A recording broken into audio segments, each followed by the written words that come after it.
Vayamos directamente, por favor, Santiago 1:17.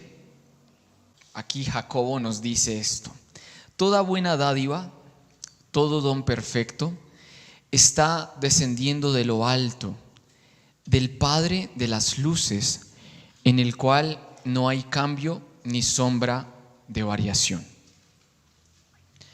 Yo quiero que usted por un momento analice bien este versículo que está en pantalla. Y le quiero hacer esta pregunta: ¿por qué a Dios se le llama Padre de las luces? Vuelvo a leer: toda buena dádiva, todo don perfecto, está descendiendo de lo alto, del Padre de las luces, en el cual no hay cambio ni sombra de variación. ¿Por qué a Dios se le llama Padre de las luces?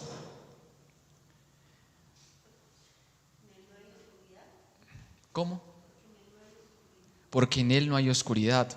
Yo creo que tal vez algunos estarán pensando en las palabras que Jesús le dijo a sus discípulos: ustedes son la luz del mundo. No sé si se le cruzó ese versículo. ¿Será que a eso es lo que se está refiriendo este verso? Quiero mostrarle algunos versos para que analice y analicemos juntos y miremos si es del todo así o si hay algo más. Parto diciendo esto: a lo largo de la Escritura nos vamos a dar cuenta de que antes de que Dios creara los cielos y la tierra, Él ya había hecho otras creaciones. ¿Se escuchó eso? Ok. Por ejemplo, en el libro de Proverbios, en el capítulo 8, en el versículo 22, muestra tal cual lo que le acabé de decir. Voy a leer 3 versiones diferentes de esta escritura. ¿Sabe? Es muy saludable revisar varias versiones de un mismo versículo. Le abre un panorama, wow. Primero lo voy a leer en la Biblia de Jerusalén del 2001. Mire lo que dice aquí: Yahvé me creó primicia de su actividad antes de sus obras antiguas. En la versión Kadosh dice: Yahvé me hizo como el principio de su senda, la primera de las obras antiguas. Y en la NBJ, que es la Nueva Biblia de Jerusalén, dice: desde la eternidad fui formada, desde el principio, antes del origen de la tierra. ¿De quién está hablando aquí? Veamos, vamos a ir a más versos. Vamos un poco más adelante, versículo 25. Antes que los montes fueran fundados, antes de los collados, ya estaba engendrada. No había hecho aún la tierra, ni los campos, ni el principio del polvo. Cuando estableció los cielos, allí estaba yo. ¿Ve que está mencionando antes de la creación? Cuando trazó el círculo sobre la faz del abismo, está hablando del círculo de la tierra. Versículo 28, cuando afirmó los cielos en lo alto, cuando afirmó las fuentes del abismo. Versículo 29, cuando señaló al mar su estatuto para que las aguas no traspasaran su mandato, cuando estableció los fundamentos de la tierra. ¿De quién está hablando todo eso? Mire lo que dice el capítulo 8, versículo 30. Primera parte del verso: yo estaba junto a él como arquitecto. ¿Usted alguna vez había leído esto? O como hoy lo estamos leyendo, que algunos han leído la Biblia 9 veces. Versículo 22. Jehová me poseía en el principio, ya de antiguo. Esa expresión antiguo es ketma, antigüedad, antes de, antiguo, eternidad, eterno, desde el principio, tiempos antiguos, los umbrales del tiempo. Y dice, en la eternidad, antes del tiempo, en el principio, ya Jehová me poseía, antes de sus obras. ¿Quién está haciendo estas declaraciones? Versículo 12. Yo, la sabiduría,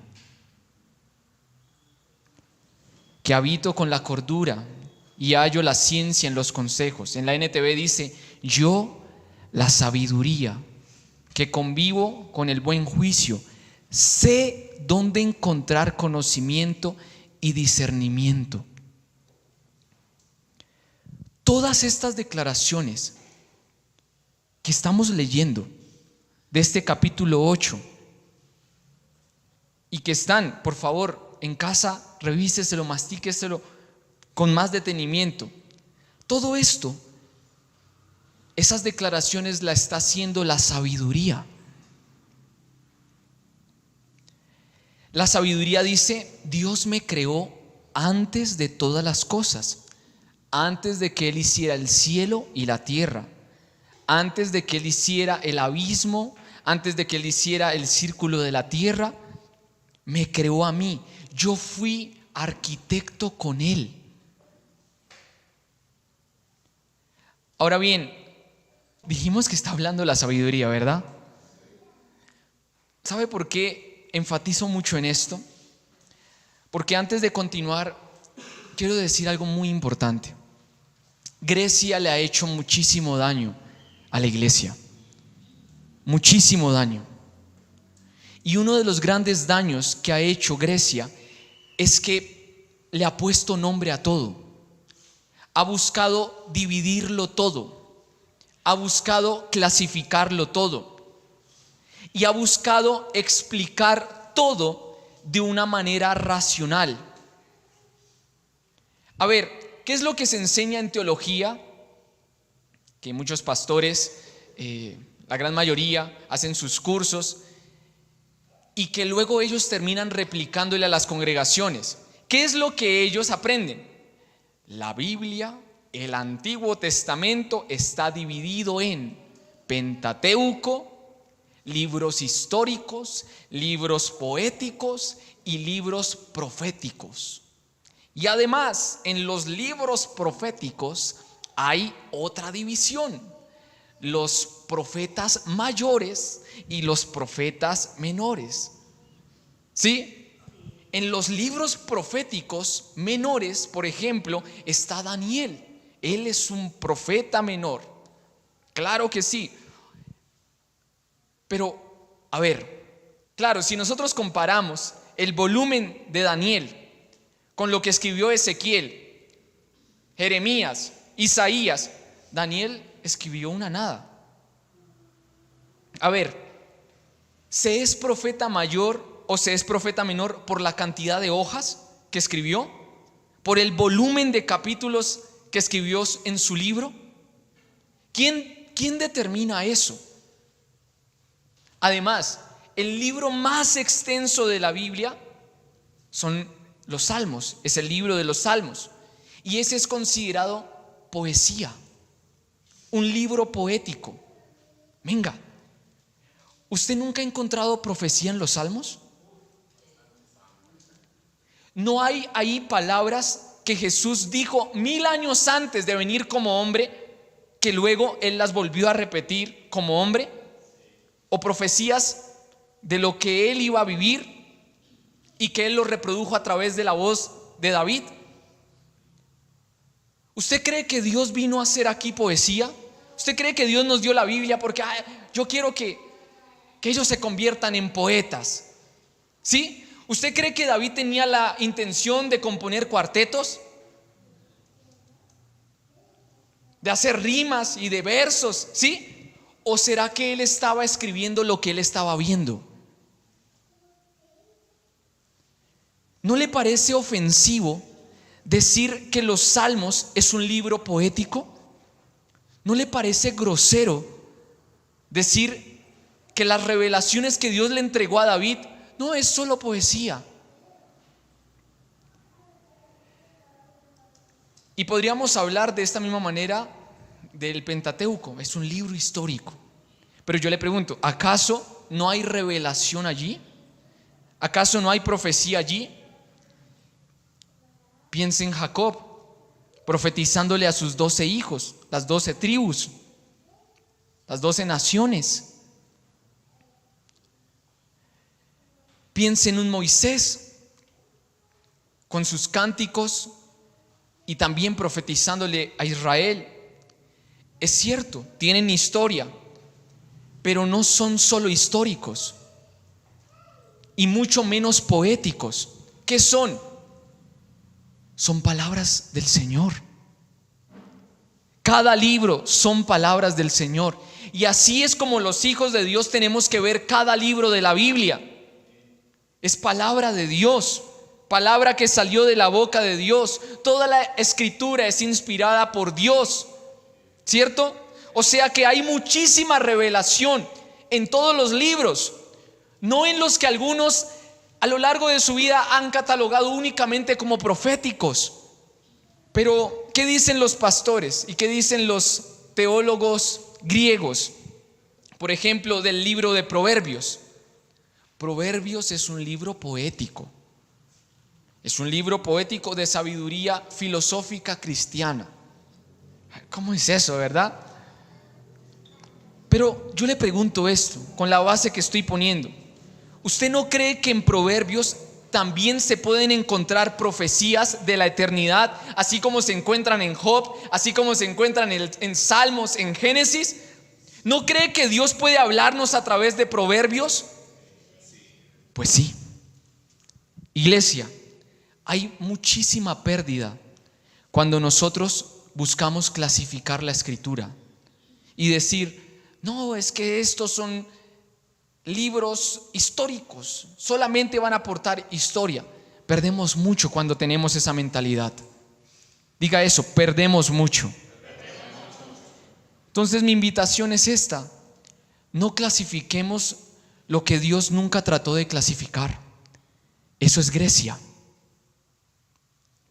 Grecia busca anular la revelación que está en toda la escritura y busca que todo lo entendamos solo con un razonamiento caído. ¿Sabe por qué le estoy diciendo todo esto? ¿Qué pasa cuando leemos estos capítulos, o más bien este capítulo de Proverbios, con tremendas afirmaciones de la sabiduría?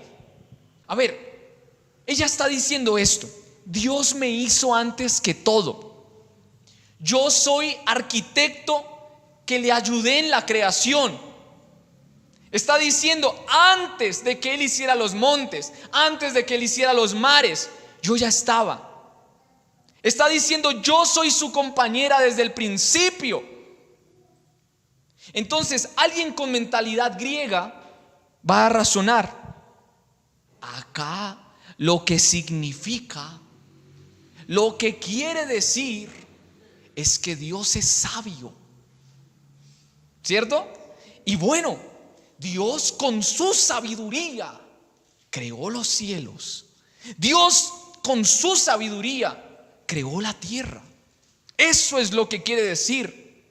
Él creó todo lo que hoy vemos. Él creó el círculo de la tierra con su sabiduría. No lo debemos tomar tan textual, ¿sí? Como que acá esté diciendo que la sabiduría hizo algo con él.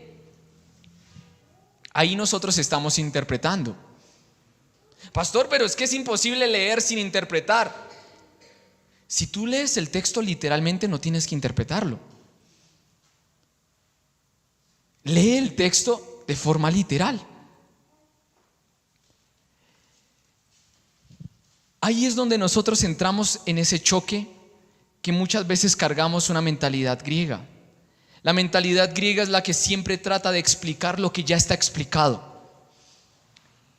La mentalidad griega trata de acomodar las cosas para que mi mente humana pueda entender, como si el Espíritu Santo estuviera ahí de adorno. ¿Será que el Espíritu Santo no es capaz de revelarnos lo que Él mismo nos habló? Entonces, yo quiero que partamos de un principio antes de continuar. Este es el principio. La Biblia se explica por sí misma. La palabra se explica por sí misma. ¿Por qué? Porque Dios es coherente. Sencillo. Él es coherente. Entonces aquí, en estos versos que estamos leyendo, y por favor lea todo el capítulo 8 en casa, es la sabiduría hablando. Ahora, si alguien todavía piensa, no está diciendo eso, está diciendo que Dios es sabio y que Él hizo todo con su sabiduría, ¿cómo usted explicaría lo que dice el verso 1 del capítulo 9? La sabiduría edificó su casa, labró sus 7 columnas. Verso 2, degolló sus víctimas, mezcló su vino, puso su mesa. Le pregunto, ¿la sabiduría de Dios haría eso? No. Dice en este pasaje, edificó su propia casa. ¿Quién? La sabiduría. ¿Por qué? Porque abandonó la casa de Dios. Labró sus columnas. Las columnas en la Biblia tienen que ver con personas. No sé si usted ha leído Apocalipsis 3, donde dice: al que venciere lo haré columna en la casa de mi Padre. Entonces, cuando dice labró sus columnas, es que adoctrinó sus propios ayudantes. Dice, asesinó sus víctimas, cometió sus primeros crímenes. Dice, mezcló su vino.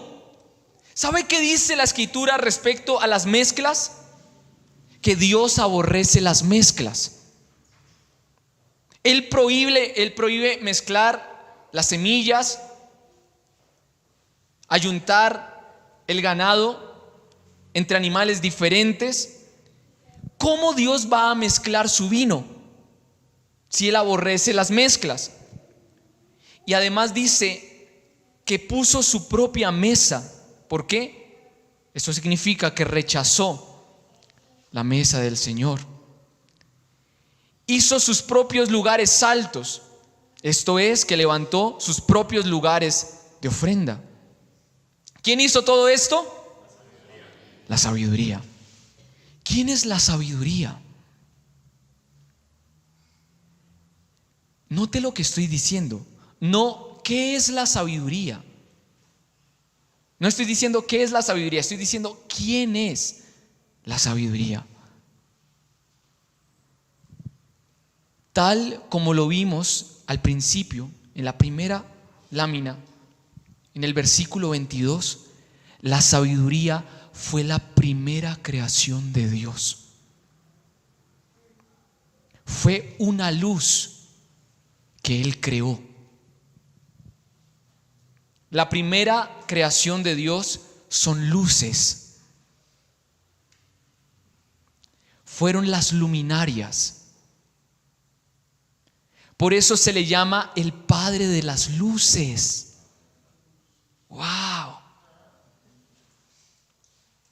Estas luces, su primera creación, fueron las que luego empezaron a tomar la creación.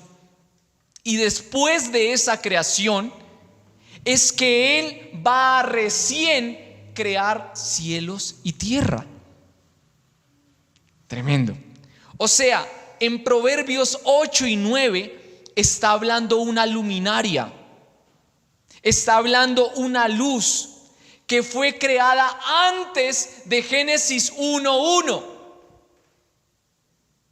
Pastor, ¿dónde podemos encontrar versos que hablen del tiempo antes del tiempo?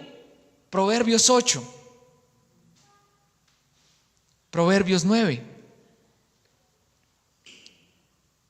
Pero estas luces se revelaron, como lo dice acá. Y la líder de esa revolución, de esa revuelta, fue la sabiduría. La sabiduría se levantó contra Dios.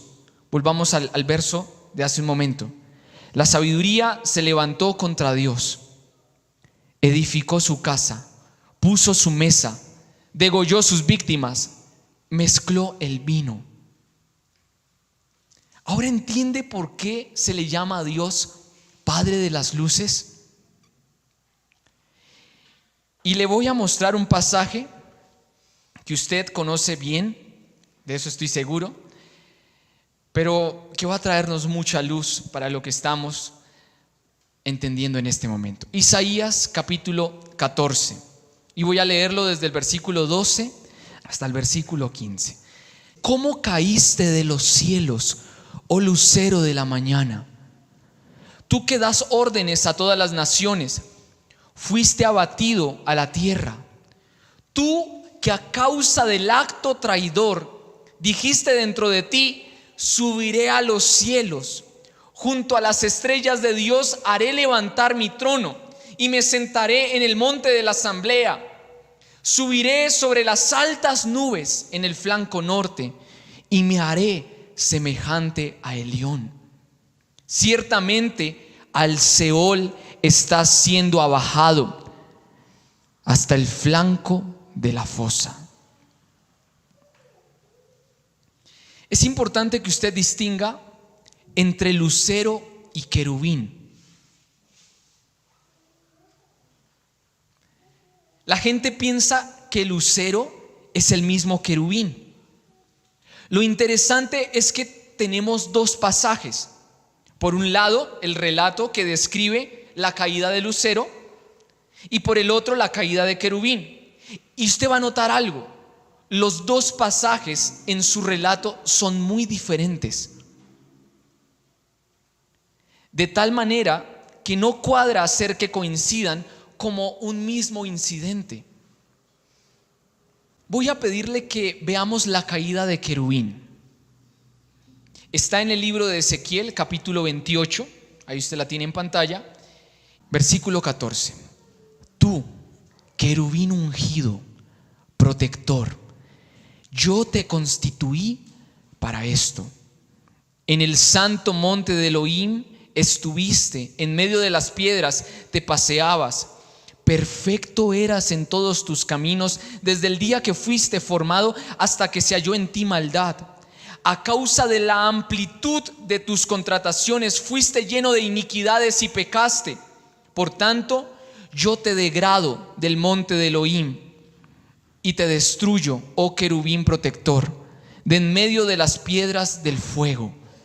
A causa de tu hermosura se enalteció tu corazón. A causa de tu esplendor corrompiste tu sabiduría. Yo te arrojo por tierra y delante de los reyes te pondré por espectáculo. Con la amplitud de tus maldades y con la iniquidad de tus contrataciones profanaste tus santuarios. He aquí yo hago brotar en medio de ti un fuego para que te consuma y te reduzca a ceniza sobre la tierra a los ojos de todos los que te observan. Mire, se ha tratado de poner estos dos pasajes como explicación de un solo evento: la rebelión de Satanás, ¿cierto? Yo estoy seguro que usted conocía estos dos pasajes y estoy seguro que usted asociaba estos dos pasajes a la revuelta del diablo, cuando estaba confabulando con el grupo de ángeles para levantarse contra el trono de Dios.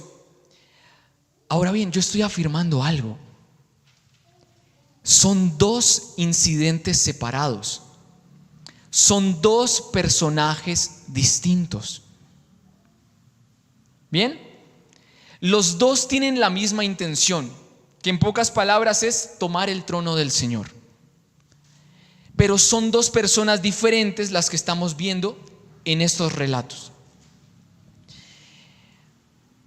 Cuando en este segundo pasaje, en Ezequiel, se habla de querubín, estamos hablando del que nosotros conocemos como Satanás o como el diablo. Diga conmigo, querubín protector. Ese es el diablo antes de pervertirse. Pero en el primer pasaje, el de Isaías, cuando se habla de Lucero, ¿quién es Lucero? Lucero es básicamente la misma sabiduría.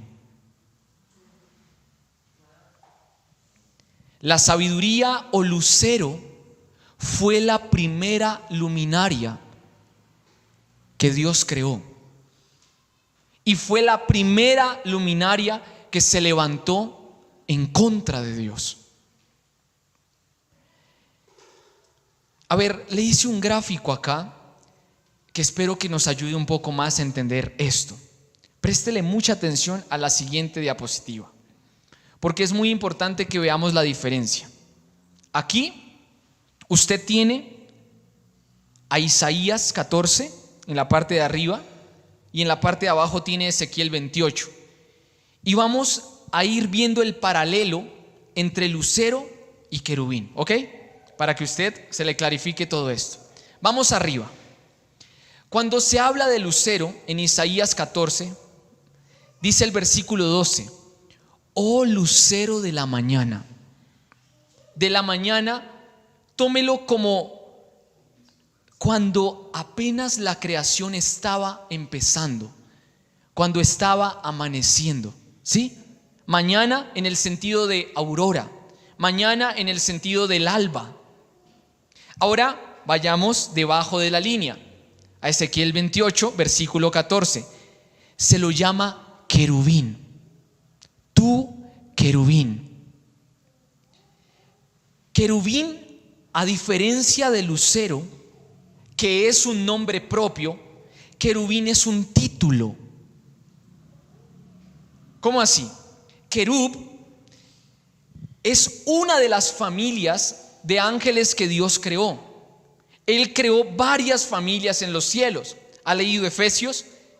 Cuando dice las familias en los cielos, se está refiriendo que hay varias familias. Familias de ángeles, arcángeles, querubines, los serafines, los seres vivientes, en fin.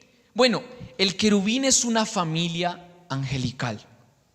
Por eso digo que es un título. Lucero es un nombre propio.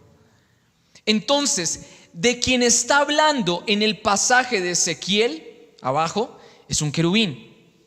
De quien está hablando en el pasaje de Isaías, es un lucero, es una luz. Diga, es una luminaria. En el versículo 11 de Isaías se habla de salterios, el estruendo de tus salterios. Y abajo, en el verso 13 de Ezequiel, se habla de panderos y flautas, los primores de tus panderos y flautas. Noten que hay instrumentos de adoración para ambos. Pero en el mismo verso 13, hablando de lucero, dice que en su corazón se repetía esto. Miren la parte de arriba. Se repetía esto: me sentaré en el monte, ¿sí? Y dice, y subiré a los cielos. O sea, él no estuvo en el monte. Él quería estar en el monte, pero él no estuvo. Me sentaré. Pero por el otro lado, vea lo que pasa con querubín en el verso 14. En el santo monte de Elohim estuviste. ¿Notan la diferencia? Querubín sí estuvo en el monte del Señor, pero lucero no. Él trató de estar en ese monte. Él trató de subir al monte de la asamblea, pero no pudo. Luego dice lucero arriba, en el versículo 13 de Isaías: subiré a los cielos. Pero en el verso 13 abajo de Ezequiel dice, está diciendo Dios a querubín: en Edén en el huerto de Elohim estuviste. Este querubín sí estuvo en el huerto del Edén. Recuerde que la serpiente, querubín, el diablo, habló con Eva, ¿cierto? Pero este Edén que se está refiriendo Ezequiel es otro Edén del que vemos en Génesis, donde vivió Adán y Eva. Porque todo lo visible es un reflejo de lo invisible. Principio eterno. Todo lo visible es un reflejo de lo invisible.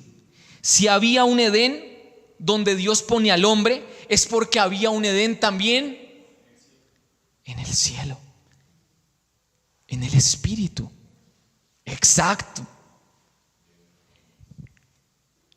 Eso lo dejamos para otro momento, ¿verdad? El versículo 13 de Isaías, escuche, se le acusa de un acto traidor a este lucero. Esto es tremendo por lo que va a entender en estos días.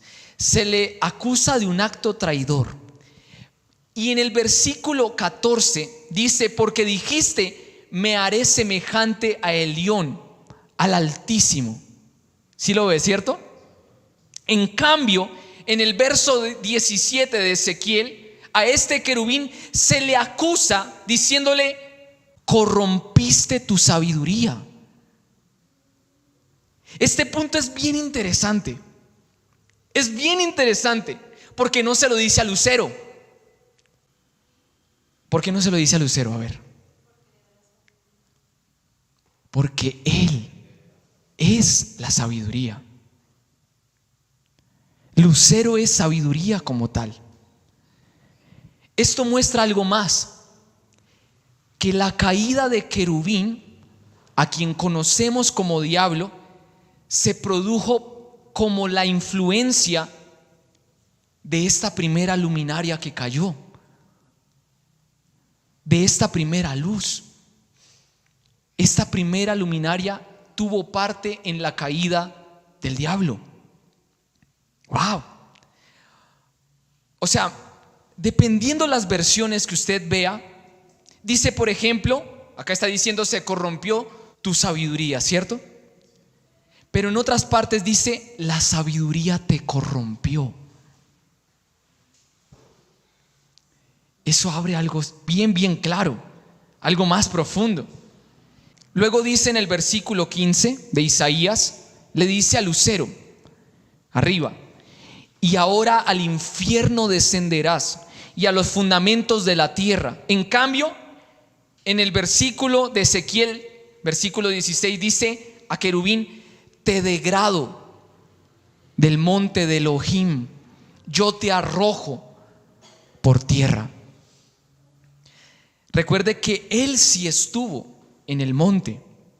Esa es una importante diferencia entre lucero y querubín. Lucero nunca estuvo en el monte.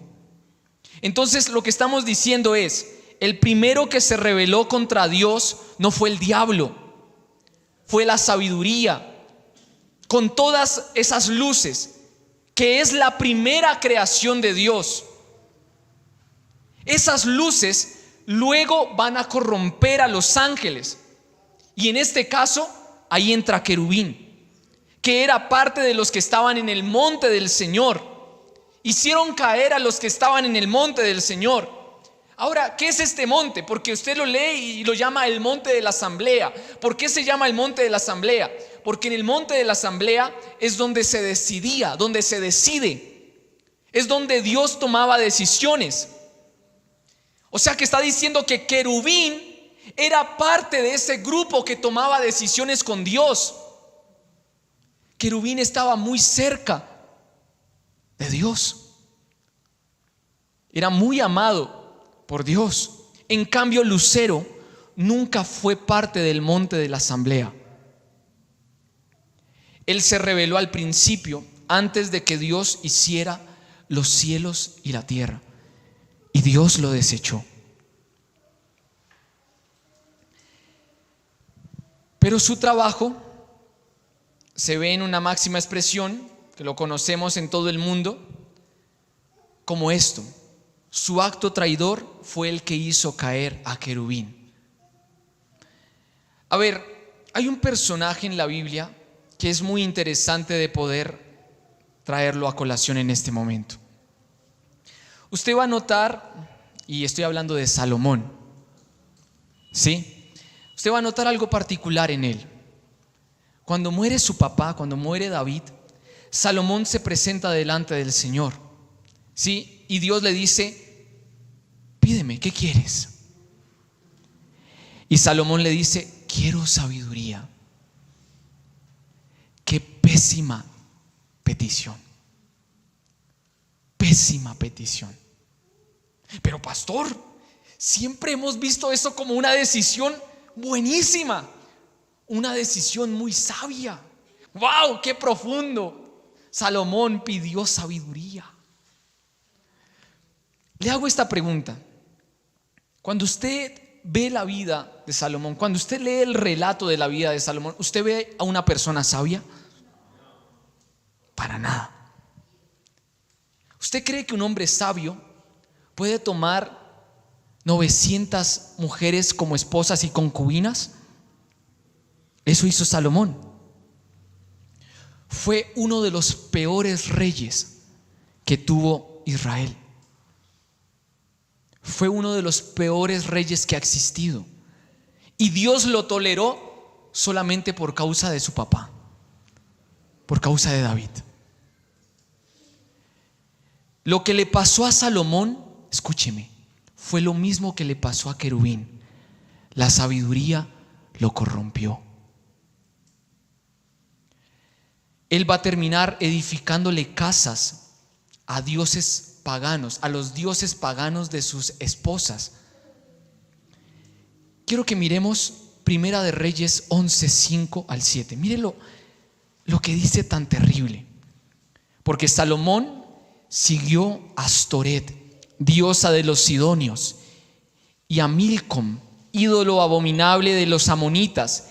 E hizo Salomón lo malo ante los ojos de Jehová, y no siguió cumplidamente a Jehová como David su padre. Tremenda sabiduría. Entonces edificó Salomón un lugar alto a Quemos, a Moloc, a Baal, ídolo abominable de Moab, en el monte que está enfrente de Jerusalén. Le edificó un templo a Quemos, a Baal, frente a la casa del Señor. Acá estaba el monte de Jerusalén, donde estaba el templo, y él se lo edificó al frente, a Quemos. Qué terrible. A Moloc, ídolo abominable de los hijos de Amón. ¿Cómo pudo haber hecho eso un hombre sabio? Si no es a través del espíritu de sabiduría que lo poseyó. ¿Cierto? Estoy hablándole de una entidad maléfica. Estoy hablándole de una entidad que se rebeló contra Dios. Entonces Salomón edificó el famoso templo. ¿Sí? ¿Recuerda el templo de Salomón? Costosísimo. Bueno, el plano de ese templo se lo había dado su papá. O sea, en teoría estaba perfecto.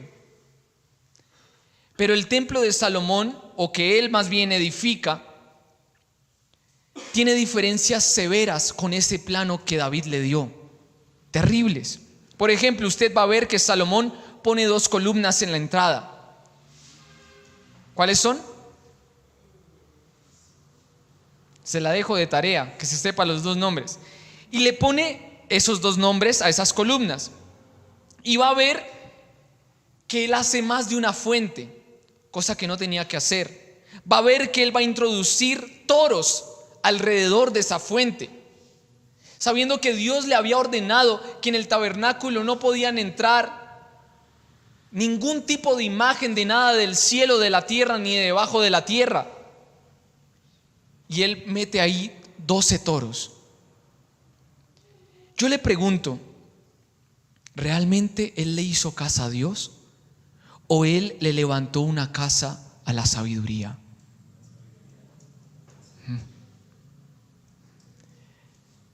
Para los que conocen de la masonería, han investigado, ¿usted sabe que la piedra angular de la masonería es el templo de Salomón? ¿A quién le rinde culto la masonería? A la sabiduría. No a la sabiduría de Dios, sino a la sabiduría que se reveló, a la falsa sabiduría. Iglesia, hoy lo estoy exhibiendo una entidad que yo creo que nadie conocía. Y le estoy diciendo que fue la que hizo que el diablo fuera diablo.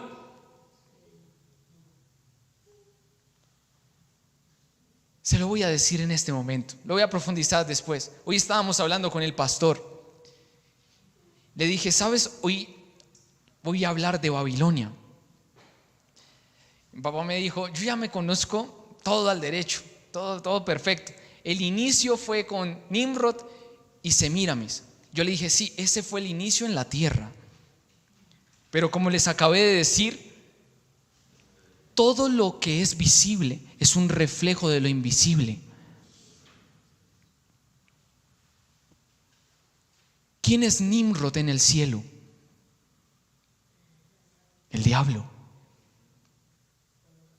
Querubín. ¿Quién es Semíramis? ¿Quién es la reina del cielo? En el cielo, la sabiduría.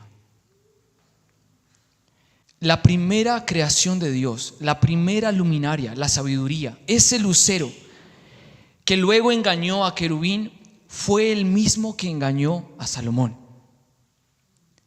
Y es el mismo que está engañando a muchísimos. ¿Sabe?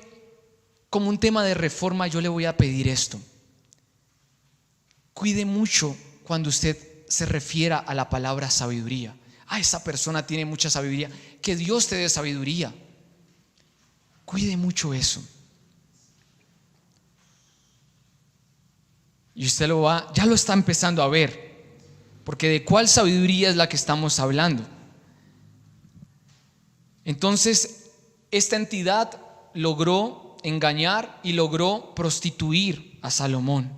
Y Salomón terminó aquí, en ese estado, edificándole templos a todos los dioses paganos habidos y por haber de Asia y del Medio Oriente. ¿Usted ve algo de sabiduría realmente en esos hechos? ¿Verdad que no? Yo creo que nadie ve algo bueno ahí. Entonces es importante que usted entienda el tema que estamos hablando. Ahora, la escritura está repleta de esto y usted va a empezar a ver cómo esto se va a abrir. Vayamos a 1 Corintios 2:6. Sin embargo, hablamos sabiduría entre los que han alcanzado madurez, pero una sabiduría no de este universo, ni de los gobernantes de este mundo que van desapareciendo, sino que hablamos sabiduría de Dios en misterio, la escondida, la que Dios predestinó antes de los siglos. Wow.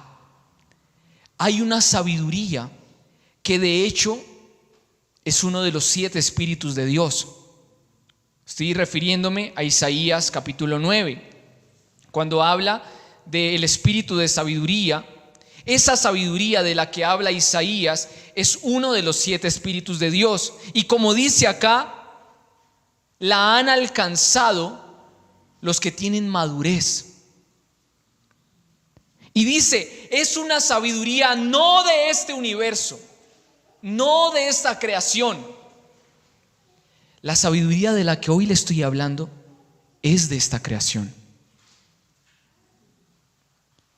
Es una sabiduría pervertida, es una sabiduría injusta, es una sabiduría que está pervirtiendo generaciones, que está pervirtiendo naciones, que está ordenando a los reyes de la tierra. Acá lo está diciendo. No hablamos sabiduría de este universo, ni de los gobernantes de este mundo que van desapareciendo. Los gobernantes de este mundo, escúcheme, gobiernan con esta sabiduría, con esta entidad. ¿Con cuál? Con la que se reveló. Espero que lo esté viendo. A ver, volvamos nuevamente a Proverbios 8, el versículo 15. Por mí reinan los reyes y los príncipes administran justicia. Por mí gobiernan los gobernantes y los nobles que juzgan con justicia.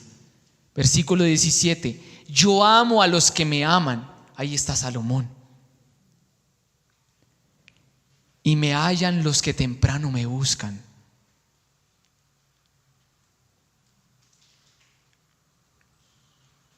Hay una sabiduría celestial. Pero qué bueno que se empiece a levantar una generación entendida. Y una generación con esa sabiduría celestial que viene del Padre. Mire lo que dice Apocalipsis 17:1. Y vino entonces uno de los 7 ángeles que tienen las 7 copas y habló conmigo diciendo: ven, te mostraré la sentencia contra la gran ramera, la que está sentada sobre muchas aguas, con la cual fornicaron los reyes de la tierra, y los que moran en la tierra fueron embriagados con el vino de su fornicación. Yo no sé si usted alguna vez se había preguntado: ¿cómo pudieron todos los reyes de la tierra beber de la copa de Babilonia? Se lo pongo de esta manera: hoy día Babilonia no existe. El territorio no existe físicamente. Pero cuando la Biblia dice que todos los reyes, eso que está diciendo acá, todos los reyes han bebido de la copa de su inmoralidad, ¿de qué está hablando? Qué interesante que en los 3 capítulos que le estoy mostrando, Corintios, Proverbios y Apocalipsis, se nos habla en ambos, en los 3, de gobernantes de este mundo. ¿Cierto?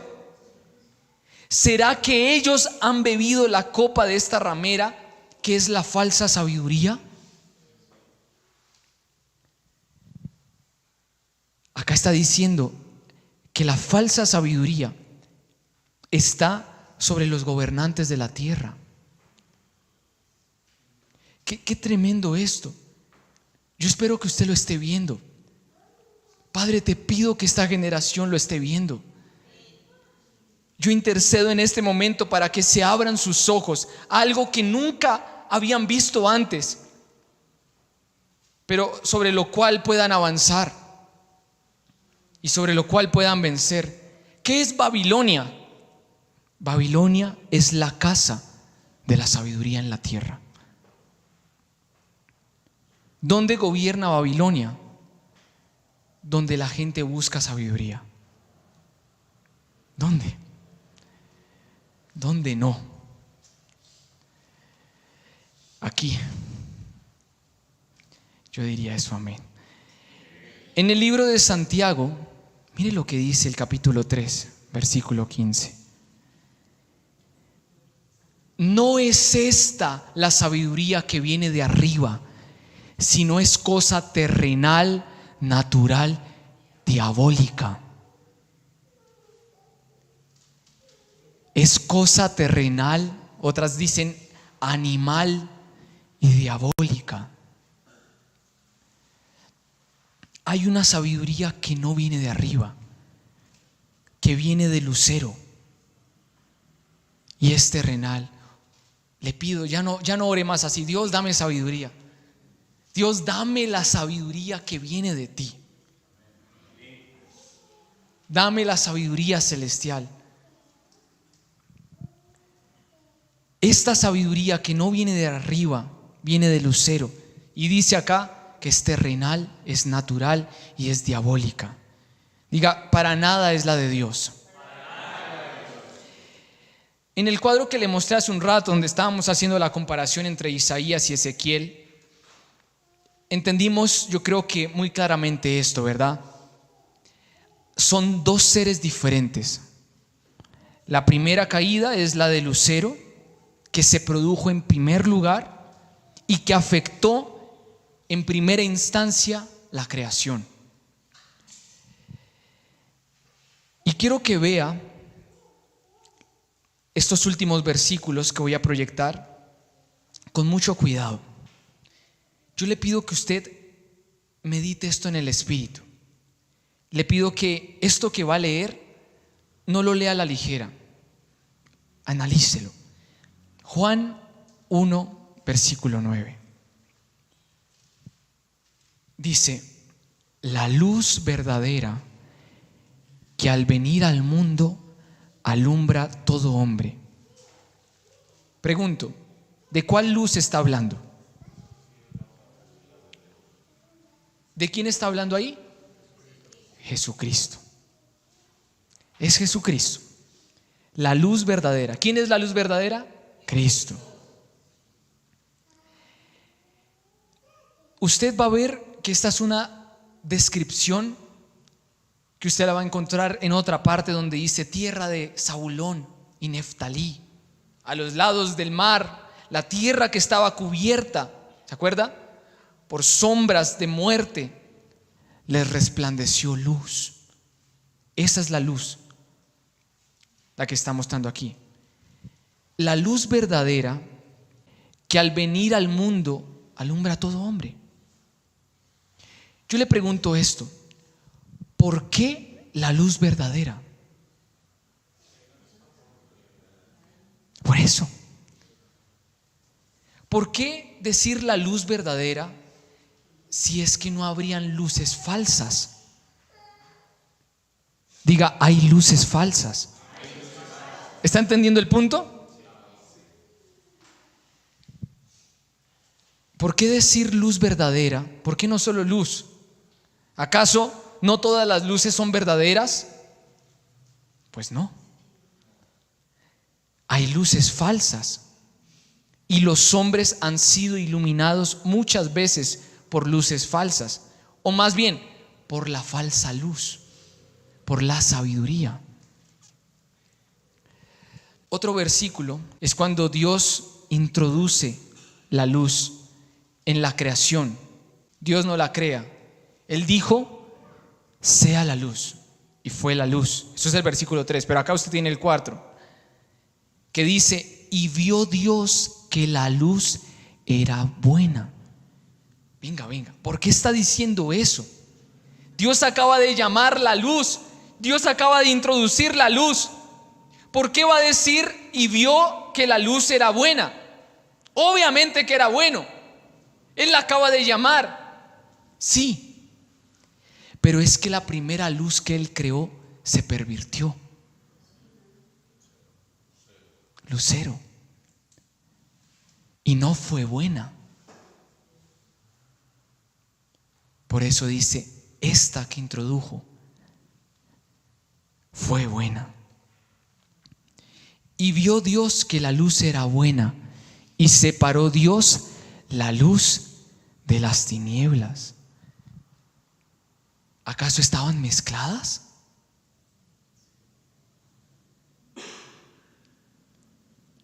¿Ve que es muy profundo lo que dice acá? ¿Cómo puede mezclarse la luz y la tiniebla? ¿Se puede mezclar la luz y la tiniebla? Sí. Acá lo está diciendo. Separó la luz de la tiniebla. Estaban mezcladas. Es más, mire lo que dice en los evangelios, Mateo 6:23, la parte B. Así que si la luz que hay en ti es tiniebla, ¿cuán grande es la tiniebla? Otra vez. Así que si la luz que hay en ti es tiniebla, ¿cuán grande es la tiniebla? Entonces, ¿es posible que la luz y la tiniebla se puedan mezclar? Sí. ¿Qué pasa cuando se mezclan? Ahí lo está diciendo, la tiniebla se amplifica. ¿Por qué? Porque la luz se corrompió. Entonces está diciendo acá, si la luz que hay en ti es tiniebla, cuán grande, cómo se amplifica la tiniebla. Vivamos en luz, iglesia.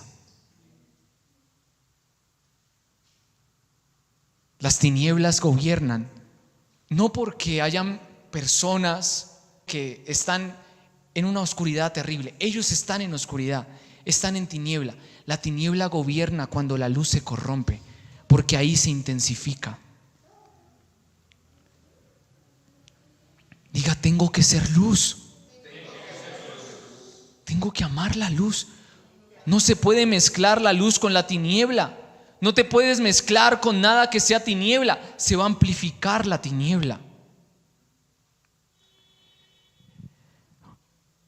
En Corintios, 2 de Corintios 11:14 dice, y no es de extrañar, porque el mismo Satanás se disfraza de ángel de luz. ¿Cómo es que él puede disfrazarse de ángel de luz? Por una sencilla razón, porque la luz se corrompió. Entonces lo puede envolver, lo puede cubrir. Pero acá está diciendo algo aún más serio. Está diciendo que querubín, que Satanás, es nada más y nada menos que un empleado de la falsa luz. El diablo es un empleado de Lucero. Le hemos dado mucho protagonismo al diablo y Lucero está haciendo de las suyas. Tenemos que reprender y juzgar también a Lucero.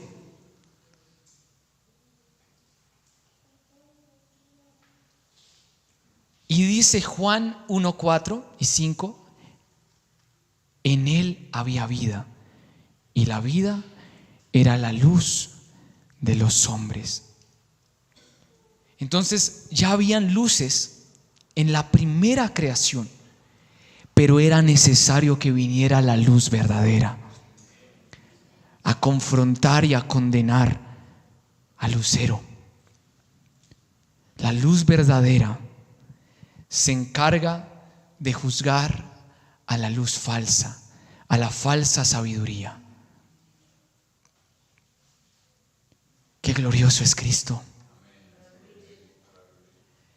Y quiero finalizar, ahora sí le dije que al final iba a utilizar su Biblia.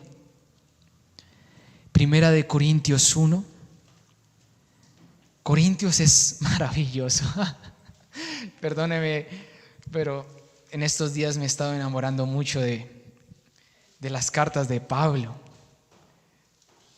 Mire lo que dice acá, por favor. Vamos a leerlo del 18 al 31. Lo voy a leer. Usted medítelo en casa. Porque la palabra de la cruz ciertamente es necedad para los que se están perdiendo, pero para los que están siendo salvos, para nosotros es poder de Dios. Porque está escrito, destruiré la sabiduría de los sabios. Amén. Desecharé la inteligencia de los entendidos. ¿Dónde está el sabio? ¿Dónde está el Salomón? ¿Dónde está el escriba? ¿Dónde está el disputador? No disputes con los no creyentes. No entres en debates. El que entra en debates está entrando en el ruedo de la sabiduría. No razones las cosas, pídele al Espíritu Santo que Él te revele a ti las cosas, o si no, quien va a estar enseñándote todo es sabiduría. Pídele al Espíritu Santo que Él sea quien te hable. ¿Dónde está el sabio? ¿Dónde está el escriba? ¿Dónde está el disputador de esta época? ¿No aturdió Dios la sabiduría del mundo? Sí, cuando introdujo a Cristo. Por cuanto en la sabiduría de Dios el mundo por su sabiduría dejó de conocer a Dios. Esa es la misión de la falsa sabiduría, llevar a que la gente no conozca a Dios. Entonces agradó a Dios salvar a los que creen. a los que salieron del gobierno de sabiduría. Y hoy ese territorio está saliendo del gobierno de Lucero, está saliendo del gobierno de esa entidad que fue echada a tierra. Eres echada de esta tierra. Agradó a Dios. Espíritu de fe en este ministerio, espíritu de fe en Facatativá, que genera y declara esto. Agradó Dios salvar a aquellos que han recibido el espíritu de la fe por medio de la necedad de la proclamación, por medio de lo que estamos haciendo, por medio de lo que los muchos sabios inflamados por Lucero dicen: ay, eso no sirve de nada. ¿Cómo liberar a esas personas? Confrontando a Lucero, manifestando la luz verdadera, diciendo la luz verdadera. Ya usted empieza a ver cómo ahí se empieza a entender tantas cosas cuando dice el objetivo del diablo, el Dios de este siglo, es que la luz de Cristo no les resplandezca, es cegarlos para que no vean la luz. Entonces hay que romper todos los velos que se han puesto en esas personas y decir: la luz de Cristo sí penetra a esas personas, sí penetra las mentes de esas vidas, sí se introduce en lo profundo de sus corazones y los transforma. Diga conmigo: espíritu de fe desatamos en Facatativá. Porque los judíos piden señales y los griegos buscan sabiduría. No busques sabiduría. Eso es de los griegos. Pero nosotros proclamamos a Cristo y a este crucificado. Para los judíos ciertamente escándalo, para los gentiles necedad. Mas para ellos, para los llamados, para nosotros, ahí sí, tanto judíos, tanto aquellos que estaban mezclados con todo el sistema judaico, y tanto para los griegos, Cristo es poder de Dios y sabiduría de Dios. ¿Quién es la sabiduría que confronta a la falsa sabiduría? Cristo. Cristo fue introducido en la tierra como la sabiduría que confrontó. Él fue la luminaria que Dios luego soltó a la creación. Él es el Génesis 1:3 que dice: y esa era la luz buena que vino a reordenar todo, a rehacer todas las cosas que Lucero había destruido.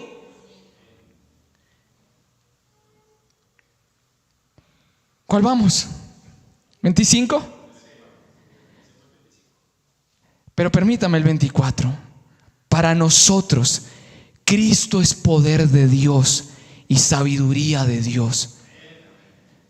Dame la sabiduría de Cristo. Dame a Cristo. Qué bueno que pidamos eso. Dame a Cristo, sabiduría de Dios. Porque lo necio de Dios es más sabio que los hombres, y lo débil de Dios es más fuerte que los hombres. Aquí hay mucha revelación. Pero ¿sabe algo que me está diciendo acá? Está hablando de Cristo cuando estaba en su máxima debilidad. Aún en su máxima debilidad tenía total poder contra Lucero.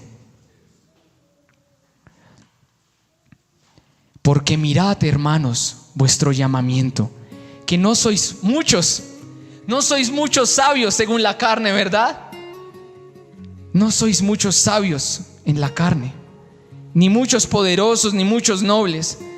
Antes bien, lo necio del mundo escogió Dios para avergonzar a los que están bajo el sistema de la sabiduría, a los sabios. Y lo débil del mundo escogió Dios para avergonzar a los fuertes. Y lo vil del mundo, Él te escogió, Él me escogió, Él nos escogió. Y lo que ha sido tenido en nada, escogió Dios. Lo que no es, para anular lo que es, para que ninguna carne se jacte delante de Dios.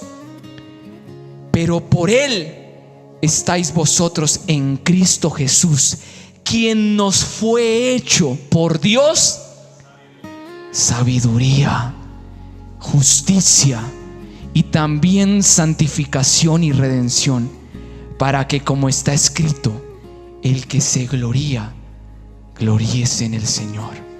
Amén. Continuamos la próxima semana.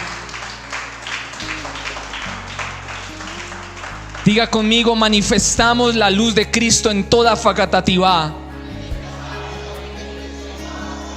Diga: la luz verdadera, alumbrando a mi familia, alumbrando mis generaciones. Esa luz que se inmoló por nosotros y que nos fue hecha sabiduría de Dios, hoy la soltamos y la esparcimos por toda esta tierra en el nombre de Jesucristo. Amén. Salimos del gobierno de la sabiduría y entramos al gobierno de la sabiduría de Dios, de la sabiduría verdadera. Ya tiene más motivos para leer las cartas de Pablo. Qué Pablo, ¿verdad? Cómo completa todo. Esa carta completa muchas cosas que estaban como en el ambiente. Lo ubico. Ese es el glorioso evangelio paulino.